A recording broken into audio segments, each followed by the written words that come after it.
Et bonjour à tous, vous devez être certainement prêts à vous diriger vers le stade Geoffroy-Guichard. Je pense que le stade va être plein cet après-midi.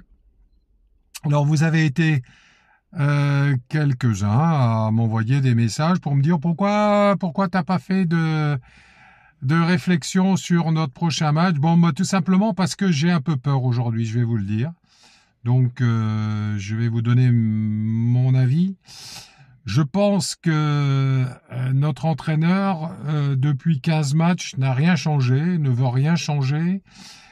Quand il perd, il continue. Alors c'est vrai, on le voit gesticuler sur le terrain, on dirait des marionnettes, on dirait le théâtre de Guignol, mais franchement, quand on analyse les résultats et qu'on regarde ce qu'il nous a apporté, il nous apporte un petit peu de jeu pendant une vingtaine de minutes. Mais à l'arrière, c'est toujours aussi la passoire. On provoque encore des pénaltys et quand on en obtient, on ne sait pas les marquer. Donc c'est vraiment, je suis vraiment inquiet pour deux raisons. D'abord parce que je pense que bon, on peut gagner et moi je vais regarder le match en espérant vraiment de tout cœur qu'on va gagner.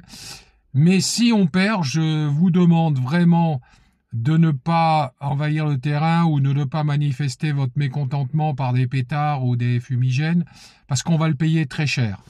Je crois que aujourd'hui, un bon supporter stéphanois, c'est quelqu'un qui accepte la réalité des choses, c'est-à-dire qu'on a quelqu'un qui est venu nous racheter pour uniquement faire du pognon, qu'on a un entraîneur qui, à mon avis, ne parle pas français, donc il est déjà très difficile de le comprendre, que c'est un homme qui est borné, qui prend pas de risques, et quand on prend pas de risques, on boit pas le champagne.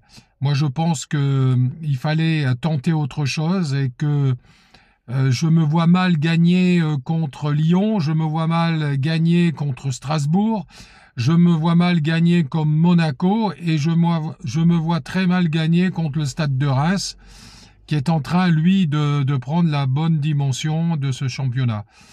Alors, c'est vrai, je suis inquiet. Je suis inquiet pour deux raisons et d'un autre côté, je suis satisfait. Je suis inquiet parce que on voit un club qu'on aurait pu sauver, je pense, et qu'on aurait pu garder en première division si on avait fait un mercato digne de ce nom. Mais notre propriétaire bien-aimé n'a pas voulu écouter ce qu'on lui disait. Notre ancien entraîneur lui avait dit il faut un Père Noël, il faut qu'on ait des joueurs. Bien évidemment, c'est ce qu'on avait fait avant quand on a fait rentrer les Mvila, les Debuchy. C'était des professionnels, ils savaient de quoi ils parlaient. Aujourd'hui, les gens qu'on a recrutés par la data, c'est des coups de poker, c'est du pari. Voilà, tout simplement. Donc, franchement, honnêtement, j'ai peur que cet après-midi, on ne soit pas encore au niveau et qu'on subisse un nouveau revers. Mais de grâce, acceptez. Si on retourne en deuxième division, à mon avis, c'est pas plus mal parce que ce qui m'ennuie, c'est qu'on aura le même propriétaire et qui fera la même chose. Mais franchement, on n'a pas le niveau. Honnêtement, on n'a pas le niveau quand je vois les autres équipes.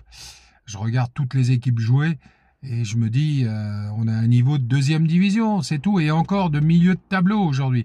Alors je crois qu'il faut que les joueurs ils s'en aillent. D'ailleurs, ils commencent déjà à regarder à droite et à gauche les ouvertures qu'ils ont. C'est pas comme ça qu'on va aller sur le terrain avec des guerriers. Et puis on va revoir cet après-midi notre entraîneur faire des jeux de manche.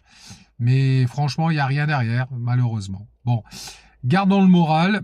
On va dire, allez les Verts, on va y croire.